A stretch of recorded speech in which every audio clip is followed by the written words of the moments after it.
महादेव कहते हैं वहां पर शांत रहना ही समझदारी है, जहां पर सब खुद को समझदार समझ रहे हो। ध्यान रखना, आप जो कहते हैं उसके आप गुलाम हैं, जो आप नहीं कहते हैं उसके आप स्वामी हैं। मूर्ख व्यक्ति की पहचान उसकी वाणी से होती है और एक बुद्धिमान व्यक्ति की पहचान उसके मौन रहने से। कम बोलें और कर्म पर ज़्यादा ध्यान दो। कुछ दिनों बाद ही आप मौन की शक्ति को जान जाएंगे। इस दुनिया में वो इंसान सबसे ज़्यादा सुखी और समृद्ध होता है जो क्रोध आने पर खुद को मौन रख सके। यदि कहने के लिए कुछ अच्छा नहीं है तो चुप रहना ही एक अच्छा विकल्प है। ध्यान रखना कि मौन रहना कमजोरी नहीं, सबसे बड़ी ताकत है। कब और कहाँ मौन रहना है, अगर इंसान यह सीख ले तो उसके जीवन की आधी समस्याएं अपने आप ही खत्म हो जाएंगी। याद रखना कि एक बेवकूफ़ खुद को समझदार कहने में वक्त खराब करता है, वही एक समझदार व्यक्ति कभी भी खुद को समझदार कहने में वक्त बर्बाद नहीं करता। परिश्रम करने से गरीबी नहीं रहती, सावधान रहने से भय नहीं होता और मौन रहने से कभी झगड़ा नहीं होता। जो घड़ा आधा भरा रहता है वह ज़्यादा बचता है और जो पूर्ण रूप से भरा रहता है वो मौन रहता है। मौन और एकांत आत्मा के सर्वोच्च मित्र होते हैं। मौन रहना एक तपस्या है जिससे मिलने वाला वरदान सफलता है। मौन किसी की कमजोरी नहीं है, उसका बड़प्पन होता है, वरना जिसको सहना आता है उसको कहना भी आता है। कुछ लोग मौन रहकर भी सब कुछ कह देते हैं और कुछ लोग बोलकर भी कुछ नहीं कह पाते। मौन रहना कोई आसान कार्य नहीं है, इसके लिए भी साहस और धैर्य की भी बड़ी आवश्यकता होती है। हमारे महादेव का कहना है कि आप चाहे तो हवा में तैर सकते हैं, पानी पर चल सकते हैं, पूरी दुनिया जीत सकते हैं, लेकिन अपनी मन की चाल समझना इन सब कामों से कठिन काम होता है। आपने कभी ख्याल किया होगा कि आप जो भी काम करना चाहते हैं आपका मन उससे उल्टा काम करवाता है।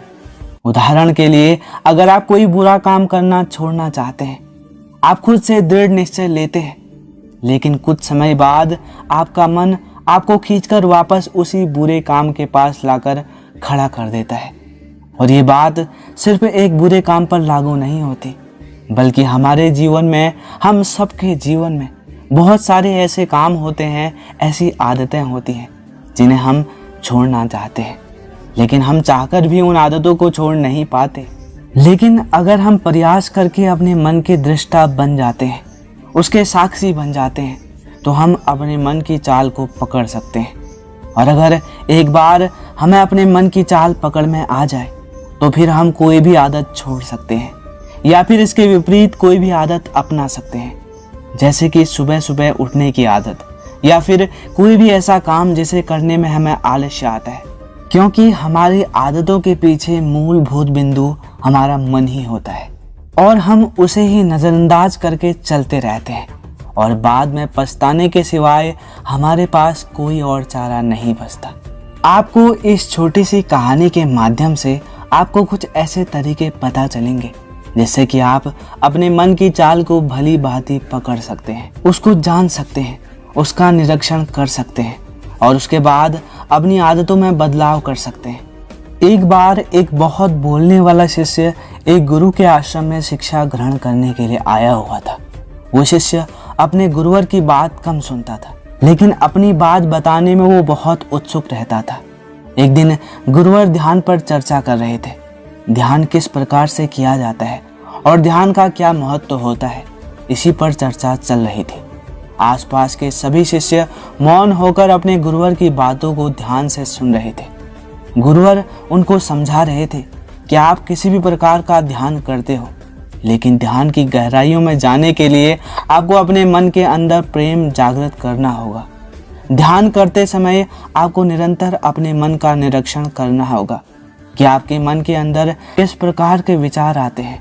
गुरुवर अपनी बात पूरी कर पाते इससे पहले ही वो वाचाल शिष्य बीच में ही बोल पड़ा। उसने कहा, गुरुदेव, मैं बहुत दिनों से अपने मन का निरीक्षण कर रहा हूँ। मैं हर आने जाने वाले विचार को बड़ी ही गहराई से देखता हूँ, समझता हूँ लेकिन उसके बावजूद मेरे मन की आदतों में कुछ बदलाव नहीं आ रहा है।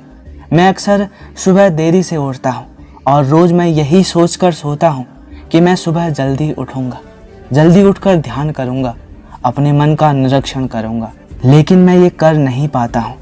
मैंने अपने साथी शिष्यों से भी इस बारे में चर्चा की, लेकिन उनके पास भी इसका कोई जवाब नहीं है। इस आश्रम में कोई एक दूसरे से बात ही नहीं करना चाहता।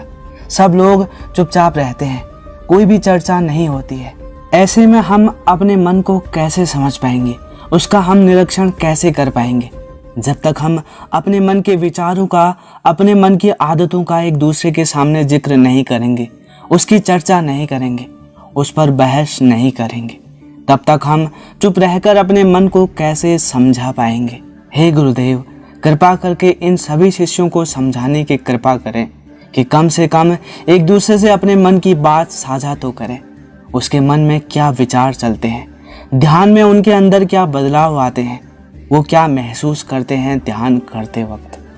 कम से कम आश्रम में इन बातों की चर्चा तो होनी चाहिए।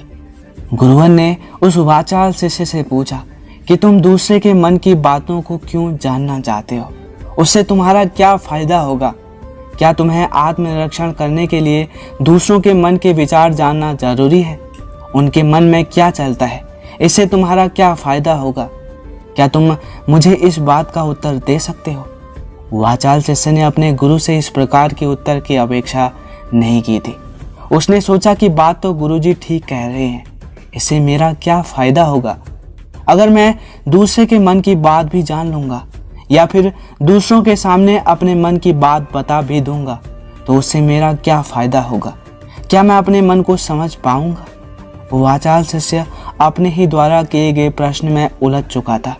उसके पास इसका कोई उत्तर नहीं था, लेकिन फिर भी उसने दूसरे शिष्यों के सामने अपनी बात को ऊंचा दिखाने के लिए गुरुजी से कहा कि गुरुवर, अगर हमें ये पता चल जाएगा कि दूसरे के मन में क्या विचार चलते हैं और उन विचारों का वो ध्यान में जाकर किस प्रकार से निरीक्षण करते हैं, तो इससे तो हमें भी ध्यान लगाने में आसानी रहेगी।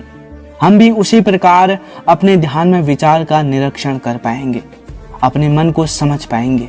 क्या आपको नहीं लगता कि गहरा ध्यान लगाने के लिए किन बातों का ध्यान रखना चाहिए, किस प्रकार अपने मन का निरीक्षण किया जाए? इस बात की चर्चा करने से दूसरे शिष्यों का भी भला हो सकता है। गुरुवर ने उससे पूछा कि मान लो कोई शिष्य गहरा ध्यान लगा पाता है और अगर वो तुम्हें अपनी मनोदशा बता भी दे कि किस प्रकार वो अपने मन का निरीक्षण करता है, अपने विचारों का निरीक्षण करता है, तो तुम्हें क्या लगता है कि ये जानकर तुम भी गहरे ध्यान में उतर पाओगे? अगर तुम ऐसा सोच रहे हो तो मैं तुम्हें एक बात बता दूं कि तुम अपने ही मन के बनाए हुए जाल में खुद फंस जाओगे। अगर तुम्हें कोई ऐसी प्रक्रिया पता चल गई कि गहरे ध्यान में किस प्रकार प्रवेश किया जाता है, तो तुम्हारा मन उसी प्रक्रिया का अनुसरण करने की कोशिश करेगा। तुम वर्तमान में उपस्थित होकर अपनी मनोदशा नहीं समझ पाओगे, बल्कि तुम्हारा मन तो उस प्रक्रिया के विचारों में उलझा रहेगा। तुमने अपने मन को काम दे दिया करने के लिए और तुम्हारा मन उसी काम को करता रहेगा। तुम भी उस काम में सम्मिलित हो जाओगे, तो तुम अपने मन का निरीक्षण किस प्रकार कर पाओगे?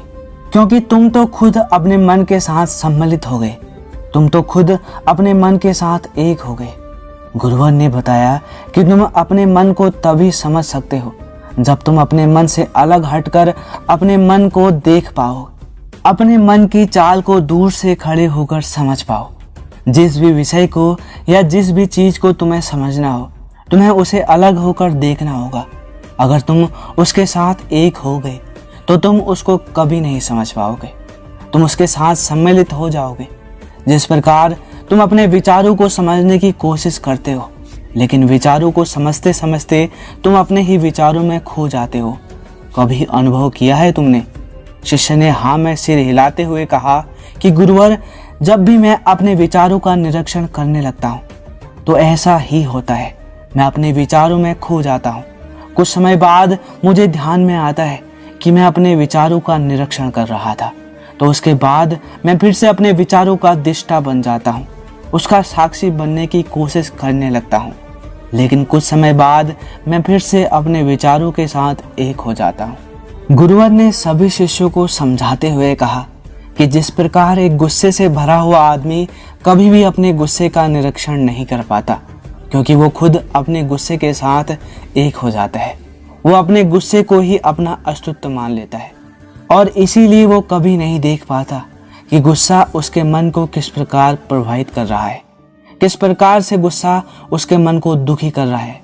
वो कभी नहीं देख पाएगा, क्योंकि उसके पास वो कला है ही नहीं कि वो अपने गुस्से को अपने से अलग करके देख पाए। इसी चीज के लिए सारे अभ्यास बने हुए हैं, ताकि तुम सिर्फ एक दृष्टा, एक साक्षी बनकर सभी चीजों को उनके परिपूर्ण, उसके असली स्वरूप में देख पाओ। और जब तुम सभी चीजों का, सभी विचारों का असली स्वरूप देख लेते हो, तब तुम्हें उसकी अनित्यता पता चल जाती है। तब तुम्हें पता चलता है कि ये सब आने जाने वाले चीजें हैं, लेकिन चेतना, आत्म ध्यान वो हमेशा इंसान के साथ रहती है। वो दृष्टा, वो साक्षी जो उसको देख रहा है, वो हमेशा जीवित रहता है। वो कभी नहीं मरता, वो नित्य है। और यही चेतना होती है। चेतना किसी भी चीज से कभी भी बदली नहीं होती। चेतना तुम्हारा होश है।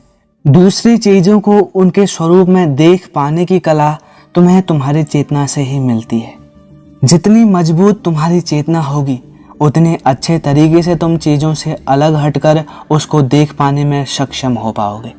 इसीलिए अपने चेतना को ऊपर उठाने का काम करो, ताकि तुम अपनी चेतना से किसी भी चीज का असली स्वरूप देखने में सक्षम हो पाओ। फिर शिष्य ने पूछा कि गुरुदेव, आपकी बातें तो कुछ तो समझ में आ रही है, लेकिन एक बात समझ में नहीं आई कि अपनी चेतना को ऊपर उठाने के लिए, अपने आप को ज़्यादा होश में रखने के लिए हमें क्या करना होगा। इस बात पर चर्चा करते हुए गुरुवर ने बताया कि तुम मौन होकर, चुप होकर सिर्फ अपने विचारों को, अपने मन की प्रतिक्रियाओं को, अपने मन के अनुभवों को देखना शुरू करो। तुम्हारे अनुभव आते हैं, तुम्हारे अनुभव चले जाते हैं। वो अनित्य है, वो हमेशा हमारे साथ नहीं रहने वाले। लेकिन हमारा मन उन्हीं अनुभवों को पकड़ने की कोशिश करता रहता है। जब तुम्हें कोई अच्छा अनुभव होता है तो तुम्हारा मन चाहता है कि तुम्हें बार बार वही अनुभव हो, और उसी अनुभव को लेने के चक्कर में तुम्हारा मन तुम्हें फंसाता चला जाता है। तुम्हारी चेतना तुम्हारे मन के अधीन हो जाती है। वही होता है एक बुरे काम करने वाले के साथ, वही होता है एक बुरी आदत अपनाने वाले के साथ, और वही होता है हर बुरी आदत, हर बुरे काम करने वाले के साथ, कि उनकी चेतना उनके मन की गुलाम हो जाती है। अगर तुम अपनी चेतना को अपने मन से आज़ाद करना चाहते हो तो सबसे पहले मौन रहना सीखो, चुप रहना सीखो। तुम्हारे ज़्यादा बोलने की आदत, दूसरों से उनके अनुभव सुनने की आदत तुम्हारे मन को और ज़्यादा भर देगी। लेकिन अपनी चेतना को आज़ाद करने के लिए तुम्हें अपने मन को खाली करना सीखना होगा। जब तुम अपने मन को खाली करोगे, तब तुम्हें अपनी चेतना का असली स्वरूप दिखाई देगा। तब तुम्हें पता चलेगा कि मौन रहकर, चुप रहकर अपनी चेतना को कैसे उठाया जा सकता है, कैसे हमेशा चैतन्य रहा जाए। चैतन्य रहना ही हमारा असली स्वरूप होता है, लेकिन हम उसे भूल चुके हैं अपने मन के अधीन होकर। इसीलिए अपनी चेतना को अपने मन से छुटकारा दिलाना होगा। इसके लिए तुम चुप रहकर मन के विचारों को देखना शुरू करो, उसके अनुभवों को महसूस करना शुरू करो। जब तुम अपने मन के साक्षी हो जाते हो, अपने मन के दृष्टा हो जाते हो, उसे देखने वाले हो जाते हो, तब तुम्हें पता चलता है कि तुम्हारे मन में एक विचार जाता है तो दूसरा विचार आता है, दूसरा जाता है तो तीसरा आता है। और इस प्रकार जिस तरह सड़क पर भीड़ चल रही होती है, लोगों की कतार चल रही होती है, उसमें एक आदमी जाता है तो दूसरा आता है, दूसरा जाता है तो तीसरा आ जाता है। उसी प्रकार हमारे मन की भूमि में भी अनेक विचार आते और जाते रहते हैं, लेकिन धीरे धीरे हम उनसे जुड़ते नहीं हैं, उनके साथ बहने नहीं लग जाते, उनके साथ खो नहीं जाते, बल्कि उनको साक्षी होकर देखते रहते हैं। और देखते देखते धीरे धीरे वो सभी विचार विलीन होते हैं, और उसके बाद हमारे मन की भूमि पूरी तरह से खाली हो जाती है। और अब हमें पहली बार अपने चैतन्य होने का पता चलता है। हमें पता चलता है कि हमारी चेतना हमारी असली आनंद है, वही हमारा स्वरूप है, और उसके लिए अपने मन की भूमि से खरपतवार हटाने की ज़रूरत होती है। उसके लिए मेहनत नहीं करनी, बस उन विचारों को देखते रहना है। एक विचार जाता है तो दूसरा आता है, दूसरा जाता है तो तीसरा आता है। बस देखते रहो, देखते रहो, साक्षी बने रहो, दृष्टा बने रहो और देखते देखते वो विचार विलीन हो जाते हैं। लेकिन इसके लिए तुम्हें चुप रहकर अभ्यास करना होगा, चुप रहकर अपने विचारों का आत्मरक्षण करना होगा, अपने मन की भावनाओं को समझना होगा। कब तुम्हें गुस्सा आता है, कब तुम्हें खुशी होती है, उसे अलग खड़े होकर देखना होगा। जब भी हमें गुस्सा आता है या खुशी होती है या किसी से घृणा होती है तो हम उस क्षण उत्तेजित हो जाते हैं और उत्तेजना की वजह से ही हम उन भावनाओं को अलग होकर देख नहीं पाते। लेकिन अगर हम उत्तेजित ना हो, शांत रहें, शिथिल रहें, तो हम अपने मन की भावनाओं को समझ सकते हैं, उनको जान सकते हैं। और जब हम अपने मन की भावनाओं को जानने लगते हैं तब हमें पता चलता है कि कोई भी भाव हमेशा नहीं रहता। एक भाव जाता है तो दूसरा चला आता है। खुशी हमेशा नहीं रहती, दुख हमेशा नहीं रहता, गुस्सा हमेशा नहीं आता, घृणा हमेशा नहीं होती। जब इन बातों को हम समझने लगते हैं तो ये सारे भाव हमारे अंदर से विलीन हो जाते हैं और सिर्फ एक प्रेम, एक आनंद हमारे अंदर बच जाता है। उसे ही हम परमानंद कहते हैं और वही हमारा असली स्वरूप होता है। इसलिए अपने मन की चाल में तुम खुद मत फंस जाना। अपने मन की चाल को दूर से खड़े होकर बस देखते रहना और देखते देखते वो चाल तुम्हारे मन से पूरी तरह विलीन हो जाएगा। और जब कोई मन की चाल नहीं बचेगी तब हम हर चीज़ में अपना मन लगा सकते हैं। हम काम को पूरे ध्यानपूर्वक कर सकते हैं। असल में मन का विलीन होना ही ध्यान में प्रवेश करना होता है। जब तक हमारा मन हावी होता है तब तक हम ध्यान में प्रवेश नहीं कर पाते, क्योंकि हमारा मन करेगा तब हम ध्यान करेंगे और जब हमारा मन नहीं करेगा तब हम ध्यान नहीं करेंगे। और ऐसा हर काम में लागू होता है। लेकिन एक बार अगर हमारा मन विलीन हो जाता है तो हम हर काम में ध्यान लगा सकते हैं और ध्यान ही हमारा असली स्वरूप बन जाता है, वही चेतना बन जाती है। इस ज्ञान भरी चर्चा को सुनकर सभी शिष्य प्रसन्न हो गए, लेकिन गुरुवर ने उन्हें चेतावनी देते हुए कहा कि तुम प्रसन्न हो रहे हो, ये तुम्हारे मन की एक भावना है। तुम्हें ये बातें सुनने में मज़ा आ रहा है, इसीलिए तुम प्रसन्न हो रहे हो। लेकिन ये बातें हमेशा तुम्हें कोई नहीं सुनाएगा और इसी वजह से तुम्हारा मन हमेशा प्रसन्न भी नहीं रहेगा। अगर तुम्हें असली आनंद की खोज करनी है, ऐसी प्रसन्नता हासिल करनी है जो कभी विलीन ना हो, तो तुम शांत होकर, मौन होकर, भावना रहित होकर अपने विचारों, अपनी भावनाओं को देखना शुरू करो। उसके बाद तुम्हें खुद ही महसूस होगा कि चेतना जो होती है वो शाश्वत होती है, वो कभी नहीं मरती है और बाकी सभी चीज़ें अनित्य हैं, वो खत्म हो जाती हैं, वो मर जाती हैं, वो पीछे छूट जाएंगी। कोई भी चीज़ इस संसार में शाश्वत नहीं होती सिवाय हमारी चेतना के। जब हमारे प्राण छूटते हैं तो हमारे शरीर से सबसे पहले हमारी चेतना ही निकलती है, इसीलिए चेतना कभी नहीं मरती। गुरुवर ने सभी को निर्देश देते हुए कहा कि आज हम मौन रहकर अपने मन के विचारों और उसकी भावनाओं पर ध्यान लगाएंगे, उसके साथ सम्मिलित नहीं होंगे, बस उसे दूर से खड़े होकर देखते रहेंगे। थोड़ा कठिन है, लेकिन अभ्यास करने से तुम इसमें सफल हो सकते हो। और इसके बाद गुरुवर ने सभी को ध्यान लगाने का संकेत दिया। दोस्तों, ध्यान एक ऐसा साधन है जिससे हर मनुष्य सफल हो जाता है। ध्यान में उतरने के बाद उसके लिए कोई भी चीज़ असंभव नहीं रहती। अगर ध्यान को सरल भाषा में समझाएं तो ध्यान मनुष्य की वो ताकत है जिससे मनुष्य कभी भी जीवन में हार नहीं सकता है और हमेशा सफलता प्राप्त कर सकता है। तो दोस्तों, आज की हमारी ये वीडियो यहीं पर समाप्त होती है। हम आशा करते हैं कि आपको इस वीडियो से बहुत कुछ सीखने को मिला होगा। मिलते हैं आपको फिर महादेव के अनमोल विचारों के साथ। तब तक के लिए अपना ख्याल रखें। धन्यवाद।